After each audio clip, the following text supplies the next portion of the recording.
This your podcast. Okay, guys, welcome back to another episode of Unmotivated. I'm sitting down here with La Foundation, the Richard DeBerry, out in Tickfall, Louisiana. Man, I tell you, it's a rare occasion, but not that rare. It's always good seeing my guy. Now, I've been here for a day just to recover, regroup, reset, and get re-inspired. That being said, we've had a lot of good conversations in the past 24 hours, man, and it's crazy how much you can get done, even in moments of peace in 24 hours, man. A question I asked him, or that I asked you on camera, man, is, what keeps you motivated in the times we're in, be it we talked about not you leaving the dogs, but transitioning into leveraging yourself in terms of more of your passion. Yeah. So I didn't know that you was as I'm saying that, but if you walk in this Negro's house, there's 75 fishing poles everywhere. I'm like, who needs that much fish? The fuck is these fishing poles? This is a fishing store? Yeah, everywhere you go, I'm like, he got enough shit in the garage. Look like he started a fishing store. I was like, okay, they picking up dog stuff and fishing shit. What's going on? At anywho, man, what about fishing basically get you so invigorated? It's something I can remember as a kid, man. Like, my mom had me fishing in ponds and stuff, and my granddad introduced me to fishing off of a boat when I was like 9, 10 years old. And he had a boat, and it would be him and all of his partners. And I remember he would say to me, I used to say, "Granddaddy, can I go fishing with you?" He's like, "I ain't wake you up in the morning. If you up, little Richard, you can go." I said, "Okay." Bro, I was so excited, I never went to sleep. I stayed up the entire night. So it was almost like a natural passion for me. Something about fishing, the challenge, the suspense, the even now as an adult, enjoying the atmosphere, the air, seeing some beautiful 3D sunrises, jumping on my jet ski and having dolphins swim beside me. It puts me in such a place of peace that it's hard to really explain to people that's not out there and that doesn't do it, because it's relaxing, man. Like, it's so relaxing that I was on my jet ski driving back, and just everything was just beautiful. The sunrise, and it was a nice smooth day. I literally almost fell asleep. Sheesh. It's that relaxing. So just something about that, and then the challenge and suspense of targeting a specific fish and catching it. So you have that competition style thing in your brain. If you have any type of competitive edge to you, like, I'm fishing for this one I'm gonna catch, and I want to catch the biggest one I can catch. Man. So is it more, I don't want to say the interesting, but is it, in your case, is it better than dogs? It's a no-brainer. I mean, I love my dogs. Yeah. But it's no comparison to my passion for fishing. Man. Like, I enjoy the dogs. I love the dogs. I'm all about becoming one of the best Canario breeders in the world. But when it comes to fishing, I could do it every day, all day, nonstop. I want to do that before anything else. Like, I enjoy fishing to that level. That's interesting, man. Now, what I love about, I've told people this over the years, and somebody didn't believe me years ago. I said, at some point, you're going to fall out of love with fitness. I was just telling them that. I said, now, the habit is going to exist because you can't imagine going back to being unhealthy. But reality is going to set in because you're going to get over dealing with people. Correct. And in your case, dude's got probably more money than the average person invested into program facilities and all that other stuff. But when I find or I meet somebody who you like, oh, that's your passion. Yeah. You go. And then in this case, Richard knows the power of social media. If it starts going, you go, man, I love these dogs, and I'm going to finish these dogs, but I'm going on that damn boat. It's funny because not a lot of people, because I was out of fishing for a while because I've always had a boat, like, from my 20s on up, so I've had boats. So in the last 5, 6, 7 years, I haven't been showing any fishing stuff because I don't have my own boat. Last year, the year before, I bought jet skis, so I started doing a little jet ski fishing. So I start showing a little bit of that side of my personal life. But soon, I'm gonna start showing more of, like, what I really love, which my passion is, which is fishing. Like, people think I'm good at dogs and great at dogs, and I feel like I am. And it's always room to grow. But when it comes to fishing, it eats my soul up. Like, still to this day, it eats my soul. Like, I'm ready. I'm going fishing Wednesday, and if I can fish Wednesday, Thursday, Friday, Saturday, I would fish every day. Like, that's what I'm hooked. So Now, how hard is it to find passion? Because I know we was talking, I think a little bit with Joe earlier, and we know in our case, we talked about cultural differences at Yes. times due to the lack of exposure and experience. Yes. So when you look at passion, you say, man, in my case, I didn't know I was passionate about anything. And I tell people, I learned that you love photography, and I didn't know that.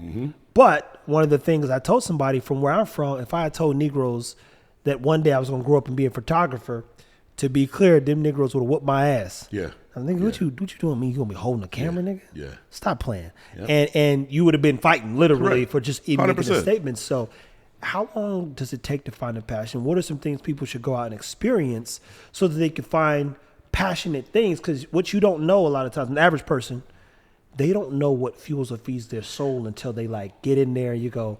A lot of people go dedicate their lives to this stuff. You know, that's actually, it's a really deep and good question. And it's deep because when you look at our culture, we're typically not very open-minded to trying stuff that's outside of our culture. Ain't that what Joe said? If Joe, ain't if you listen to basketball, this, football, remember, play nigga. sports, like the things that the black community typically do, if you offer something to your normal average black person, we're not really open-minded about trying it. And for me, like, I left home at 11 and I lived with 5 different families. So I lived with 2 white families growing up, and I grew in some white environments. I was kind of put in situations where I had to learn how to skateboard. I had to learn how to golf. Like we took family vacation. I didn't know what a damn family vacation was. I was like, let me be very clear. Richard's saying that, and I'm sitting across. Look, I never in my life went on a vacation with my mother or my father and my mother. The one person who took me on vacation was my aunt. And I don't know how, looking back, you go, guess what? Me either. How did she pack us in a fucking van and take us to to San Antonio? We went to Six Flags when we were kids, but you think, I've never, you know how many niggas I grew up with that never in their lives been on a vacation with their family? Yes. I mean, even just that. One of my Isn't that hobbies crazy? is also traveling. Yep. I've been to 35, 36 countries. And when I say that to certain people, like, I'm not leaving America. I'm not leaving Virginia. I'm like, what? I said that, Rich. It's a true story. That's embarrassing. No, look, I've got, and the point of the story is, Come on. I meet a black woman named LaKenya. Guys, I grew very. But why did you not want to? I'm from the other side of the tracks. Yeah. And so, the average niggas on the porch playing dominoes, drinking Heinekens. Yeah. And why would you like, oh, nigga, I'm finna go. I'm like, why would I leave the country? Nigga, that's stupid. And even still, LaKenya, I gotta give her credit. She paid me $1,000 a day to go out and shoot an event, a retreat. And it was just a Cancun, but she said, she goes, you too smart to not have a passport, and you too valuable to not see the world. Correct. And she said, go get your fucking passport. And I was like, oh shit. And mind you, I'm grown when this happens. I'm like over 30 when this happens. Oh, man. And so I go and get my passport. She says, you think you can travel alone? I said, I can figure anything out. Now that part I know. No so doubt. she got the ticket, everything. Wow. And that was the first time I had left the States. I ain't gonna tell you I was comfortable. I don't even like beaches, waters, or sand. But I just was like, she was right. And she's still right. But to your point, Rich, how embarrassing is it? Yeah, man. When you think to yourself, can't- I wouldn't do that. But that's the thing, though, Trev. Like, to go back to what you're saying, though, like, we have to be more open-minded and curious in order to find, like, what our real passion and things that really thrive and drives and fuels our soul. Because you could say no to something that could be something that really gets Rich, you fired up. that goes back to disparity. Correct. Because if I don't think I'm worth more, if I don't think I'm supposed to do more, if I don't think I can, then why would I try? Yeah. When it feels True. like the odds are against me. True. I learned at a young age about the odds being in my favor from doing the work. But then as I got older, I learned the value of relationships. And even sitting here with you, we talked about that off camera too. Yeah. Which goes back to how important is it to see the world? The more you see, the more you can do. Well, it ain't just that. The more you learn, the more you grow as a person. Like, this may sound crazy, but from traveling in so many different countries, I feel larger than life. I feel like, man, I understand what these books say and what Google say, but when you there in person, this is what you actually see. So the application and the experience of life is far more valuable than what you can read on a book and search on Google and all. Like, you can't tell me certain things because I've actually seen it. Bruh. And I've that had moments where you see snow on mountaintops and streams running where it's completely crystal green water. Then you have a train coming with the smokestacks coming out the top of it, and it's so breathtaking. As a grown man, tears start coming out of your eyes of joy because I'm sitting there like, why am I crying? And it's so caught up.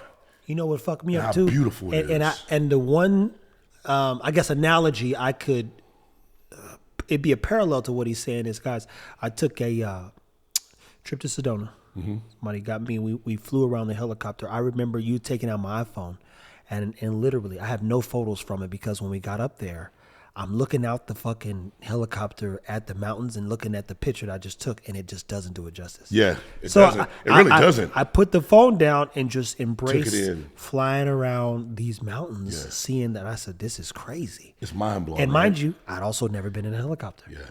I can't tell you I'm an adventurous person. That would be a lie. What I will tell you is my ladder is very simple, and I say it all the time. If you're not going to, I'll walk off a bridge and live. Yeah. And that's the thing that in this case keeps me going, because I got athletes that I raised, and they said, boss, man, you know, kids, hey, what keeps you going? I said, really nothing, man. I said, if I didn't think that you guys would be so impacted about me dying, I would walk off a bridge tomorrow. Yeah. And they were like, then the kid, mind Speechless. you, like 22-year-old graduate from Tulsa, he's in shock. And to a degree, to your point, I've seen the kids tear up at moments that we've had where we've worked at things and they've achieved things. They still calling to this day. Yes. And you go, what happens if I call it quits? They couldn't function. They'd be like, it would fuck with them for life. And I know that from my own childhood trauma. Correct. Because there's stuff we still working through as adults. Bro, but you go, 100%. you got to travel. You got to see the world. You got to get around people who push you to do a little bit more and be a little bit better. But And that's another thing, too, that your circle of influence, Trev. Like, it's so real. It's real and rare until you make a decision to literally live there. And that's mentally and not metaphorically. And that's me here. You know, I told Rich, like I said, look, I just got to get down there. I told him there's no crazy agenda this time. No, It's I just need to get out. I got to go. I got to go. It's three different places I was supposed to be in the last 2 months.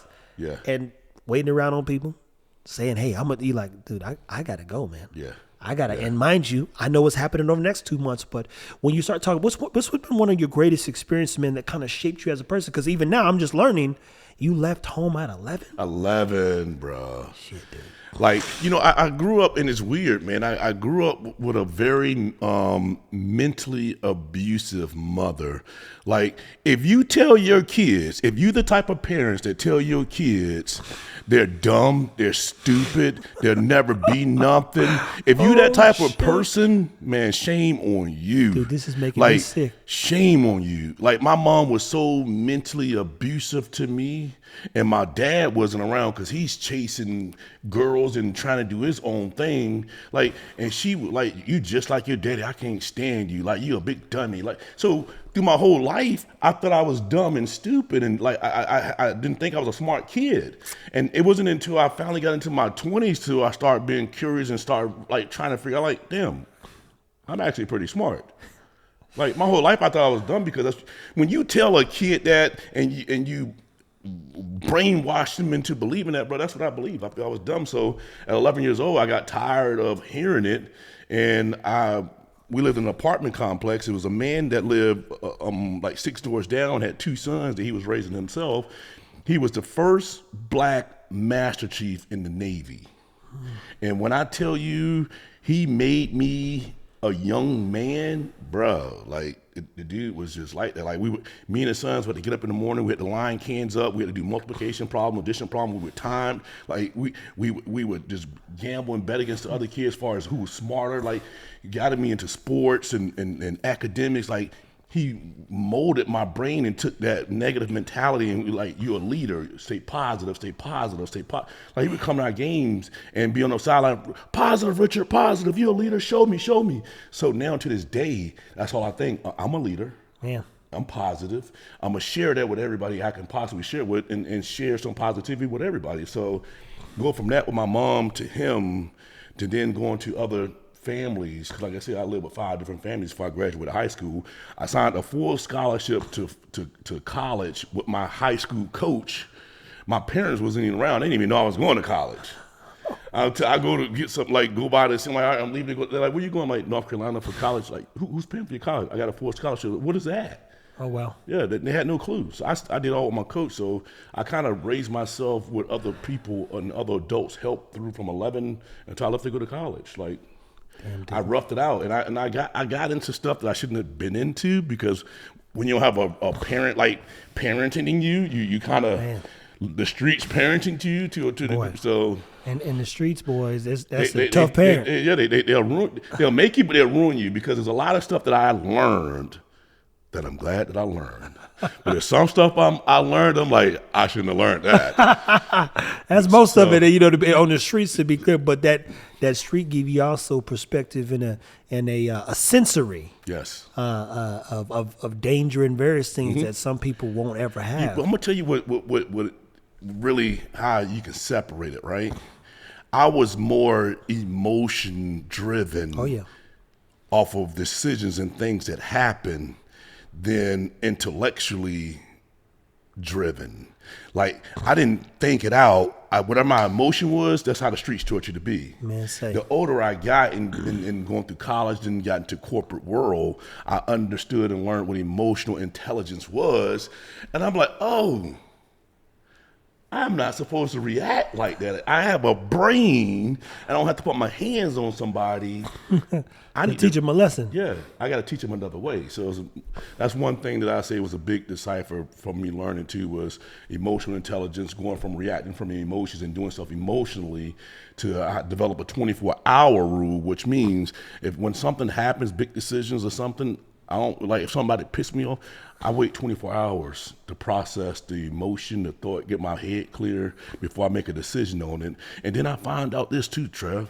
When I wait, sometimes I don't even have to make a decision, because the universe will correct God itself. and the universe correct it for you, and it happens on its own. I'm just like, man, that's not what I would have done, but I'm glad it worked out that way. Like, I don't have to do nothing. Hey. And when that happens, it's very a powerful moment, because I'm like, this actually works.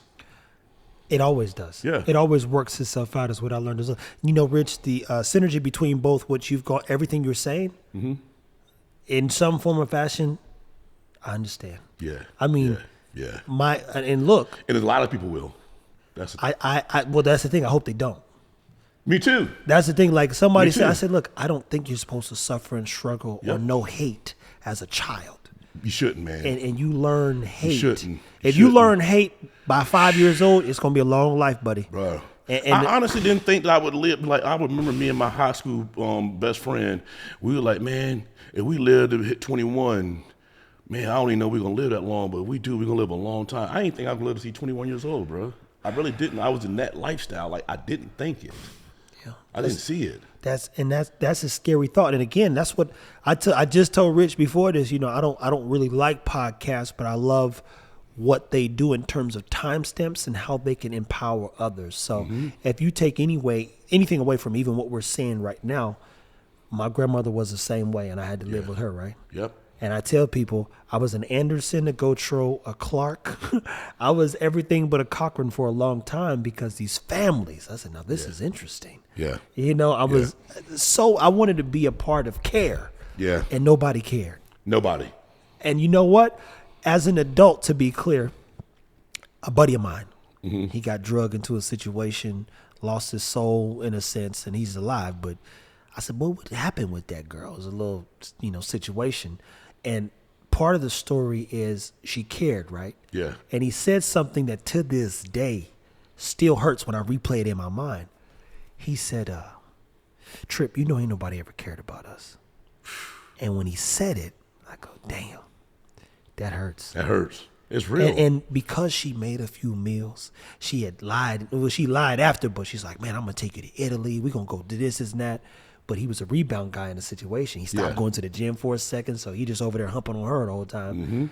and he got this dream. He didn't spend money he ain't got, just done. He had a plan, got away from it. But that what we talk about emotion, that emotion of having one person at 3% give two fucks. Yes. Had him lost, man. He was saying, we're grown, but when he said that, I was fucked up because I can't deny that we were in the same place at the same time and nobody cared, and we're survivors. Yes. Matter of fact, I seen him 10 years after we got done, and I didn't know who he was.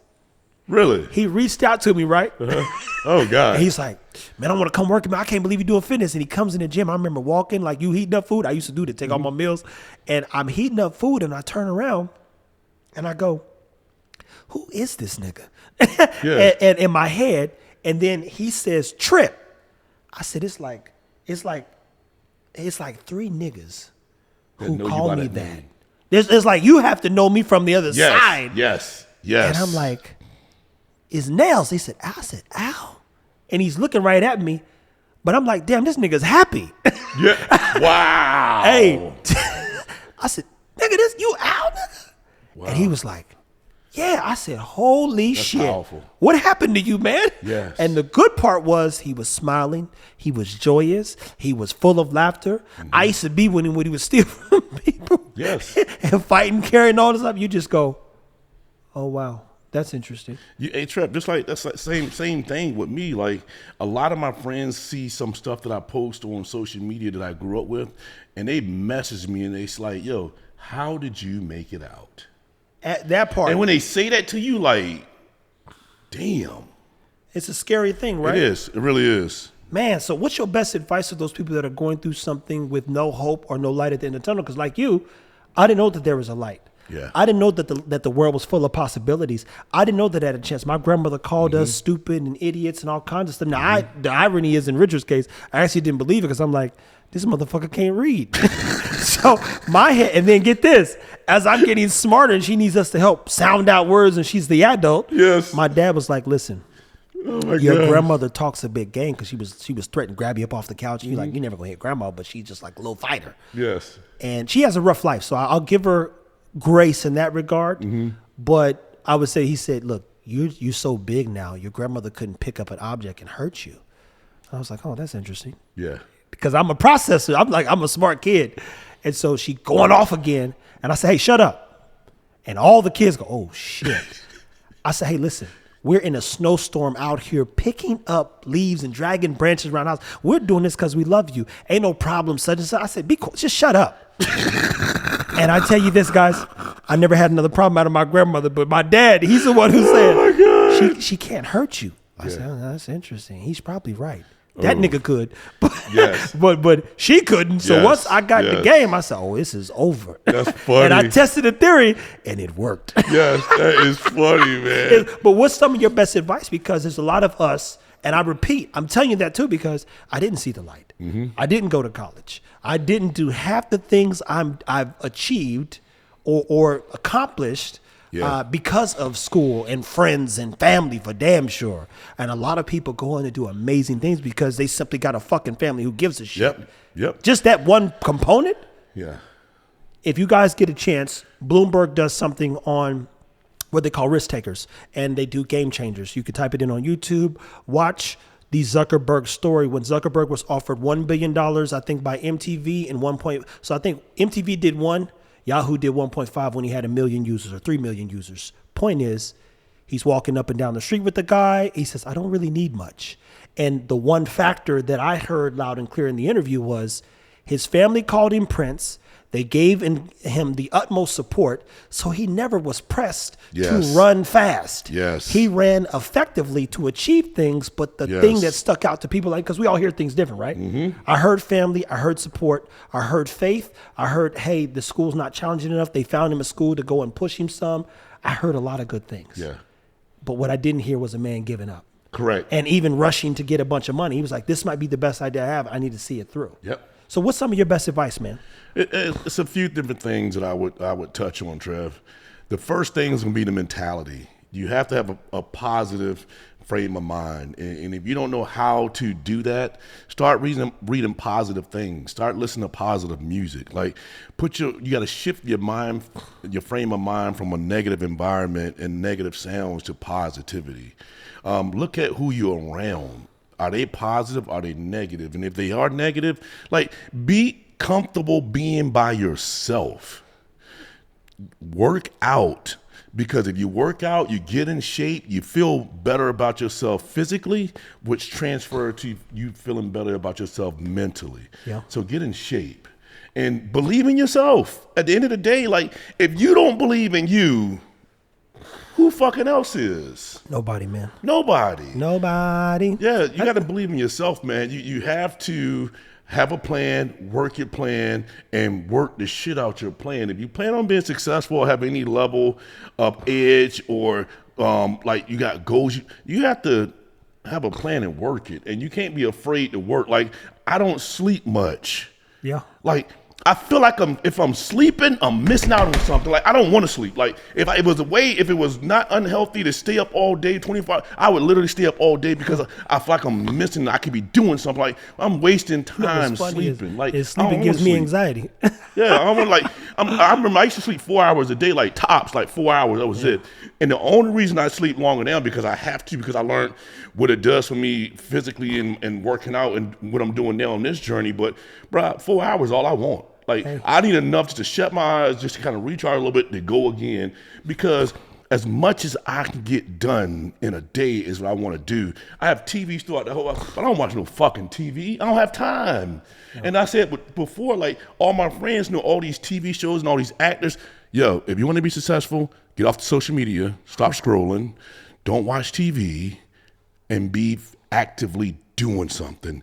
Feed your brain something that's going to help develop you, self-development. Like find something that YouTube and how to do stuff. Like I learned how to be a professional photographer from YouTube. I ain't go to a school. I remember I probably had 80, 90 hours of YouTube videos I had watched and learned photography. And now I can shoot with the best of the best. I've shot with professional photographers and can keep up with them, and they spend all this money for school. I ain't spent none of it.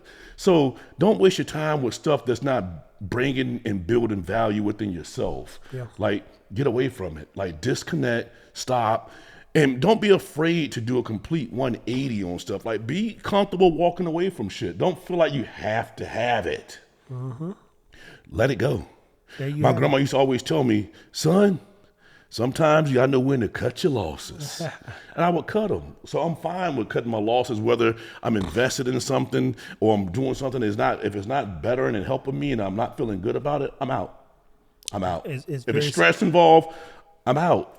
And if it's not, so there's something called eustress, EU stress. People learn that because stress ain't a bad thing, but if it's stressful for no reason, fuck that shit. Yeah, I'm out. That being said, man, what a good opportunity and great time sitting down to learn a little bit more about my guy here. And this is the fun part for me because I love driving conversation, which I believe drives change. There's going to be a lot more moments in your life where you feel lost and you feel like you know what you're doing. Yes. But if you have people like Richard, myself, and others around, follow them. Sometimes it's good to follow the leader, man. It is, and that's not a bad thing. Dude. If you follow a real leader. Hey, some of y'all don't know, to be number 3 in a business ain't a bad thing.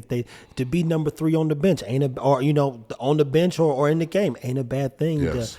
Everybody want to be a star, especially nowadays, but sometimes it's good to be able just to play your role. Yep. And that's what I love about everything. Play it well. Man, play it well. Know your role. That's the thing. Know your role. Know what is you want to get out of life. So what an opportunity life's provided to be down here in Tickfall yet again, man. Sit down with my guy, cover another good topic. And it's just really just about life. And I think I definitely got another one in me. And we'll do a little bit later just 'cause I'm like, man, now you've told me too much. Let's keep going, baby. Let's rock and roll. We're going to fire it back up a little bit. You told me too much. So you got my brain ticking too. I'm like, okay. I'm like, oh, that's interesting. Yeah. It's like this. You're just like me. Yeah, no doubt, right? No doubt. Guys, stay motivated.